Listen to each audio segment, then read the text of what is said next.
Hi guys! For this week's Nature Club, I want to bring you guys to go travel with me. Or, as the locals would say, Jom jalan-jalan? Today, I'm going to bring you guys to natural travel spots, specifically the aquatic travel spots, namely oceans or maybe islands, and also mangroves. First stop, let's go to the islands. Did you know that Malaysia has over 800 islands? Within these 800 islands, there are more than 40 marine parks. When we do go to the marine parks, please remember to wear ocean-safe sunblock, do not litter, and also do not touch or feed the animals there. Some of the animals in marine parks might be the dugong or the manatees, sea turtles, and also unique fishes.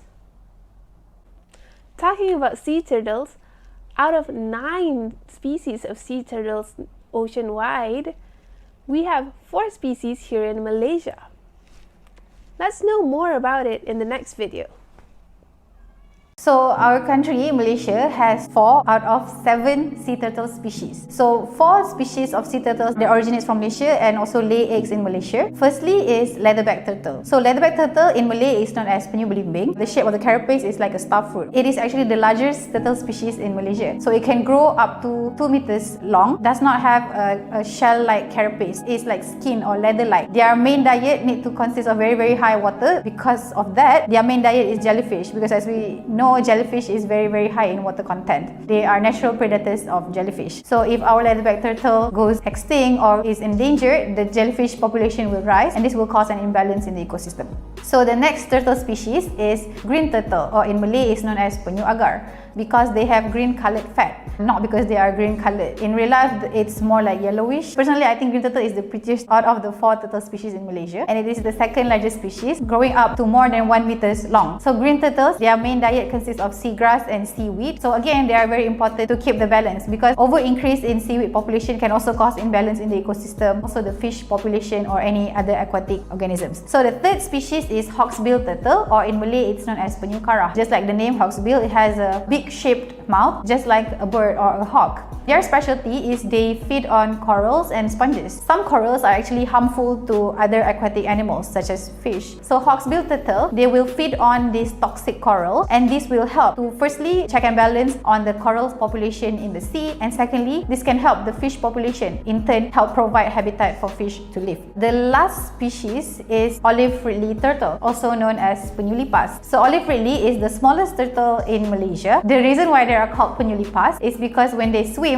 they move like a cockroach. They also feed on crustaceans such as crab and shrimp. So some fun facts about turtles of Malaysia, or just any other sea turtle, they have like a built-in GPS. Wherever the turtle is hatched or wherever the turtle lay egg, regardless of how far they swim from their original beach, they will actually come back to their origin for them to lay eggs. So say if pollution happens and that beach is already polluted and flooded with water, so this sea turtle, they will just naturally still come back to that beach. Even if it's flooded and they have no sand to lay their egg, they will just instinctively lay their eggs in the water, and what this will cause is it will cause all the eggs to be rotten. So aside from that, you know how sea turtles, they lay their eggs in sand and bury them? The temperature of the sand is actually what determines the gender of the sea turtles that hatch. So a hotter temperature will cause more female turtles to hatch, and a colder temperature will cause more male turtles to hatch. Because of global warming, we have been getting more female turtles compared to male. This is also another cause why sea turtles are declining in population. Aside from pollution, the imbalance in gender, they also have natural predators. Right after the sea turtles start hatching, some birds that live by the ocean will already start going and eating them. It is estimated that only 1 out of 10,000 sea turtles actually survive and make it back to repopulate and relay their eggs. So because of this, It's very important that we conserve the sea turtles. How? By supporting the movement to not consume or purchase any sea turtle eggs. And if we support this turtle egg business, we are contributing to lowering that number even more. Aside from the egg business, turtles like hawksbill turtle is known for their really pretty carapace. Even when they are died, their carapace is still considered a very valuable item. Some people just generally hunt for hawksbill turtle in order to sell the carapace and make an income. Aside from that, some people believe that sitting on the leatherback turtles might give you good luck. So actually when you sit on them, the only thing that you're giving them is pain. Because leatherback turtles don't actually have a strong carapace, even though it's big, the pressure of you sitting on them will actually compress their organ. This will cause injury. The turtles might just die afterwards. So please do not support myth that can actually harm the turtles.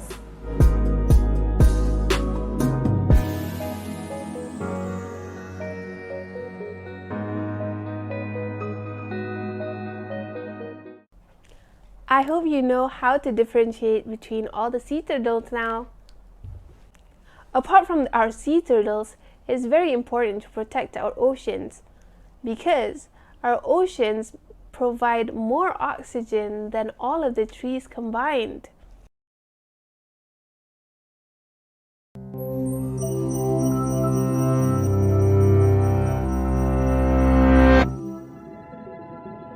For most of the year, the Gulf of Mexico is teeming with marine life, from tiny crustaceans to massive baleen whales. But every summer, disaster strikes. Around May, animals begin to flee the area, and soon, creatures that can't swim or can't swim fast enough begin to suffocate and die off in massive numbers. From late spring to early autumn, thousands of square kilometers along the coast become a marine dead zone, unable to support most forms of aquatic life. This strange annual curse isn't unique. Dead zones like this one have formed all over the world. But to explore what's creating these lethal conditions, we first need to understand how a healthy marine ecosystem functions. In any body of water that receives sufficient sunlight, plant-like organisms such as algae and cyanobacteria thrive. Clouds of algae streak the surface of deep waters, and in shallower regions, large seaweeds and seagrass cover the ground. Not only do these organisms form the foundation of local food chains, their photosynthesis provides the oxygen necessary for aquatic animals to survive. Besides sunlight and CO2, algae growth also depends on nutrients like phosphorus and nitrogen. While such resources are typically in short supply, sometimes a surrounding watershed can flood coastal waters with these nutrients. For example, a large rainstorm might wash nutrient-rich sediment from a forest into a lake. These additional resources lead to a massive increase in algae growth, known as eutrophication. But rather than providing more food and oxygen, this surge of growth has deadly consequences. As more algae grows on the surface, it blocks sunlight to the plants below. These light-deprived plants die off and decompose in a process which uses up the water's already depleted oxygen supply. Over time, this can reduce the oxygen content to less than 2 milligrams of oxygen per litre, creating an uninhabitable dead zone. There are rare bodies of water that rely on natural eutrophication. Regions like the Bay of Bengal are full of bottom-dwelling marine life that has adapted to low oxygen conditions. But human activity has made eutrophication a regular and widespread occurrence. Nutrient-rich waste from our sewage systems and industrial processes often end up in lakes, estuaries, and coastal waters. And the Gulf of Mexico is one of the largest dumping zones on Earth for one particular pollutant, fertilizer. American agriculture relies heavily on nitrogen and phosphate-based fertilizers. 31 states including America's top agricultural producers, are connected to the Mississippi River basin, and all of their runoff drains into the Gulf of Mexico. Farmers apply most of this fertilizer during the spring planting season, so the nutrient flood occurs shortly after. In the Gulf, decomposing algae sinks into the band of cold salt water near the seafloor. Since these dense lower waters don't mix with the warmer fresh water above, it can take 4 months for tropical storms to fully circulate oxygenated water back into the Gulf. This dead zone currently costs U.S. seafood and tourism industries as much as $82 million a year, and that cost will only increase as the dead zone gets bigger.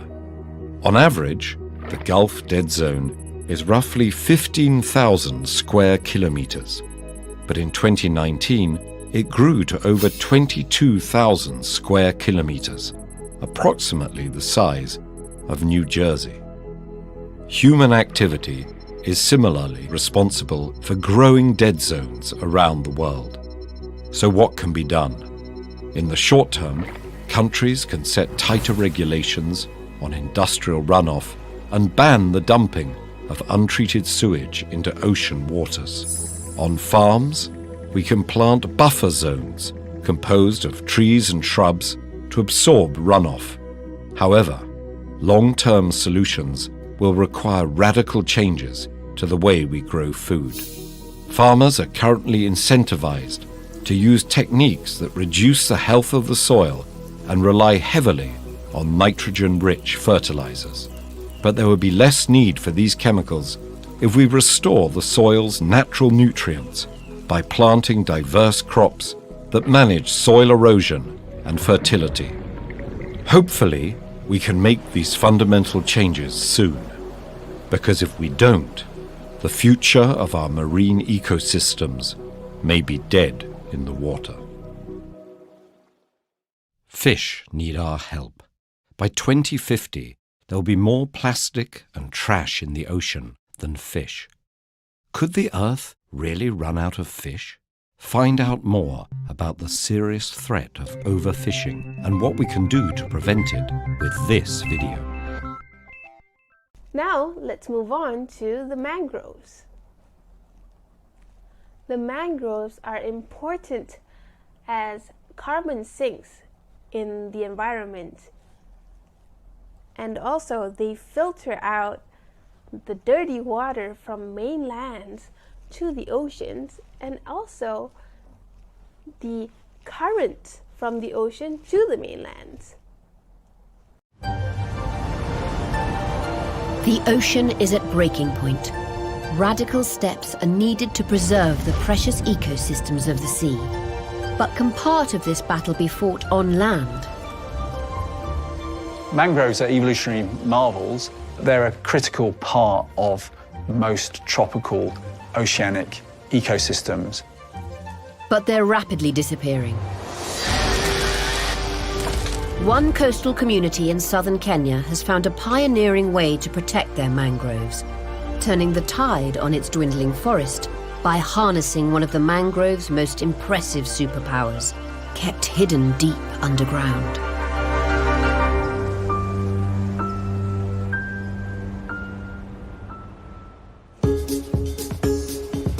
It's early morning, and some of the residents of Gazi Bay are making their way deep into the heart of a mangrove forest. They're here to conduct a health check on this dense ecosystem. Let's go there. No, that is still rocky. Let's look for a spot here. Lillian is a lead scientist who works with the local community. The forest cover, what do you think, guys? I think 80 to 100%. Mangroves grow along tropical coastlines, and they're the only type of tree to thrive in saltwater. Where we are can be a bit deceiving. You might assume we are in a normal terrestrial forest, but the tides influence this place. The team has until noon to carry out its checks before the forest floor floods with water. The mangroves of Gazi Bay stretch out over 615 hectares. But today, the team is only concentrating on one small patch. They are setting out a 10 by 10 plot. They're checking the biomass of the trees and for signs of new growth. That's about 7, 8, about 9 meters. Mangroves are important for the health of the ocean. The nutrient-rich, sheltered water provides nursery habitats for numerous marine species. Another very important aspect we look at is the biodiversity. So when we come to the forest, we want to see how many crabs do we have? Are they within the acceptable range? What kind of species do we have? Mangroves also help to keep the ocean clean. Their tangled root system filters dirty water as it flows into the sea. We are looking at 1.3 meters from the ground, so about here. There's no prop roots above this point, so we are going to take our diameter here. But forests like these have another superpower that can help tackle one of the ocean's and the planet's greatest threats: climate change. One of the key functions of mangroves is to act as natural carbon stores, and they are globally significant in that function. Mark Huxham is based in Edinburgh, but he spent much of his career knee-deep in mangrove forests around the world, including in Gazi Bay. Typically, mangroves bury and store far more carbon than terrestrial forests. For example, at our site in Kenya, there's somewhere between 6 and 8 times more carbon buried in the sediment than you'd expect in the soils of a tropical forest. All trees need carbon dioxide to grow. As they absorb it from the atmosphere, carbon becomes locked within the tree's leaves, branches and roots. Parts of the tree eventually fall off into the soil where they decompose, releasing some of their CO2 back into the atmosphere. But mangroves are different. Their tangled network of roots traps this carbon-rich plant material in their waterlogged soil, sealing it off from the atmosphere. This vault of carbon can remain secure for millennia, as long as the mangrove forests remain intact. But here's where the problem lies. Barely half the world's original mangroves remain. Mangroves are being lost around the world because of human impact. In the past, most of that was shrimp farming, removal of trees, and now for palm oil plantation, also for coastal developments like hotels and roads, and in Africa in particular, extraction for fuel wood and for timber. So taking a simple projection of rates of loss, all mangroves would disappear within the next 100 years. In Gazi Bay, the community has been harvesting mangrove wood for centuries. On the whole, local people who depend on their mangrove ecosystems are very well aware of how important they are. However, the challenge is to find means of conserving them, particularly to find income that will fund conservation. Many people in the area where we work are extremely poor, and that means relatively small amounts of money can make a major difference to their lives. Mark and a group of scientists decided to join forces with the local communities of Gazi Bay to create a pioneering approach to protect the mangrove forest. Mikoko Pamoja, which means mangroves together in Swahili, is the world's first community-based mangrove conservation project that's funded by the sale of carbon credits.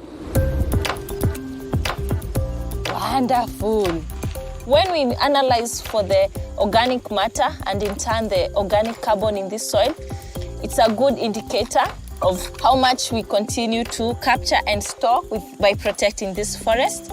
They found a way of making more money out of the forest by keeping it alive than by cutting it down. This is the major part of the carbon in a mangrove forest because you can see the high content, the roots in it, and a lot of organic matter. So the mangroves do a lot of this in capturing and storing organic matter within their soils. We convert the biomass to carbon and we're able to tell you how much carbon we have. This forest stores around 1,500 tons of carbon per hectare. This again is further converted to the carbon dioxide equivalents which are traded in the markets. They're selling this mangrove forest's ability to sequester carbon on what is known as the voluntary carbon credit market. Individuals and industries all create carbon emissions, especially in rich countries. To try to counter the damaging effect, people can calculate how many tons of carbon they emit and offset this by paying carbon capture initiatives, like planting trees, that can remove carbon from the atmosphere.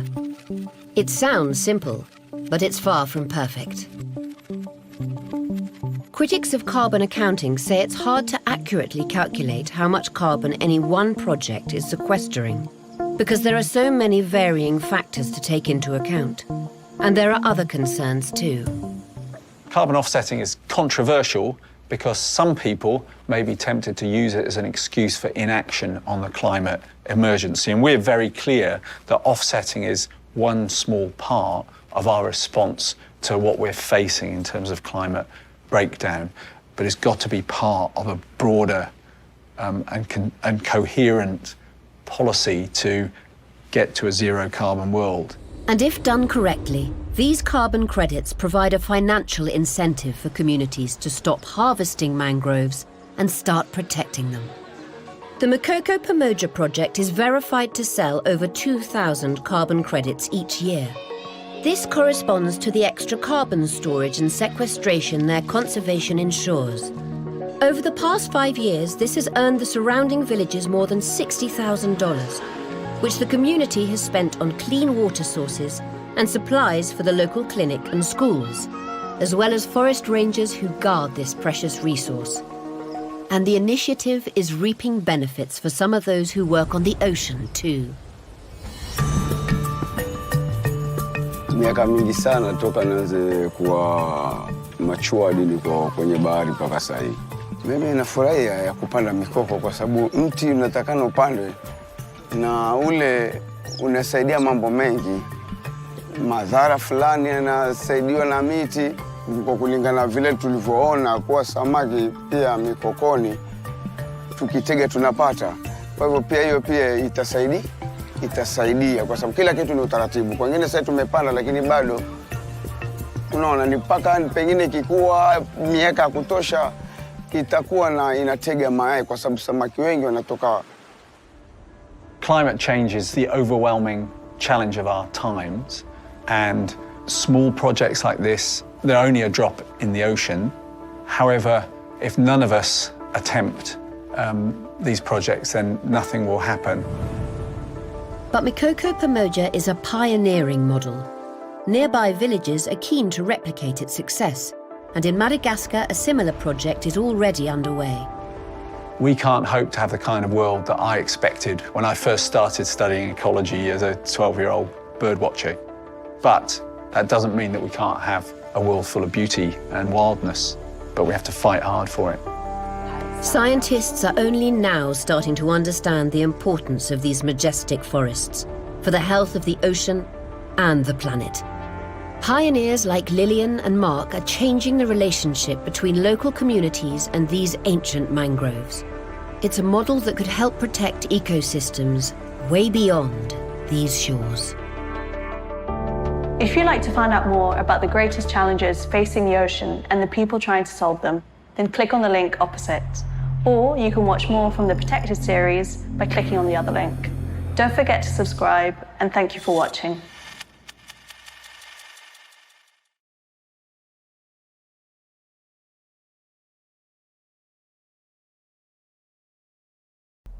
Although the previous video wasn't talking about the mangroves in Malaysia, however, we do have mangroves in a similar state. The characteristics of mangrove trees are similar, which are prop roots or aerial roots or pneumatophores. One of the tree species that has the pneumatophores in Malaysia is Lisonaratia cassiolaris. Interestingly, these trees also provide habitat and food to fireflies. You can find fireflies in the mangroves of Kuala Selangor, and I've actually been there, and it's really, really pretty. So let's go to the next video to close up this week's video, and see the beautiful, beautiful, beautiful fireflies. Hey guys! Welcome to a new episode. Today I'll be talking about the Kampung Kuantan Firefly Park. Fireflies are familiar, but few realize that these insects are actually beetles, nocturnal members of the family Lampyridae. Most fireflies are winged, which distinguishes them from the other luminescent insects of the same family, commonly known as glowworms. There are 2,000 firefly species. These insects live in a variety of warm environments as well as in more temperate regions, and are a familiar sight on summer evenings. Fireflies love moisture and often live in humid regions of the Asia and the Americas. In dry areas, they are found around wet or damp areas that retain moisture. Bioluminescence.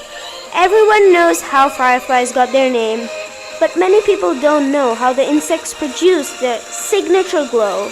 Fireflies have a dedicated light organs that are located underneath their abdomens. The insects take in oxygen and, inside special cells, combine it with a substance called luciferin to produce light with almost no heat. Firefly light is usually intermittent and flashes in patterns that are unique to each species. Each blinking pattern is an optical signal that helps fireflies find potential mates. Scientists are not sure how insects regulate this process to turn their lights on and off. Firefly light may also serve as a defense mechanism that flashes a clear warning of the insect's unappetizing taste. The fact that even larvae are luminescent tends to support to this theory. Kuala Selangor is a small coastal village northwest of Kuala Lumpur. The village is renowned for the great attraction alongside the Selangor River that runs through the village. On this river, you can spot the famous fireflies, kilip-kilip in Bahasa Melayu. During evenings or nights, the fireflies are all found on the mangrove tree species called the berambang, which means floating trees. The Firefly Park gives refuge to one of the biggest fireflies colonies in the world. Kuala Selangor is a small fishing village northwest of Kuala Lumpur. Here, visitors get to enjoy a ride on a sampan, a traditional non-motorized wooden boat, along the great bends and curves of the Selangor River to witness up close the fireflies' mesmerizing displays. Traveling on a sampan enables you to get closer to the action and at the same time helps reduce air, water, and noise pollution, all of which may adversely affect the insect's natural habitat. Sit back and relax as you enjoy these beautiful fireflies show their luminescence to us.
Like and subscribe to my channel. Make sure to click the bell icon. See you guys later. Bye.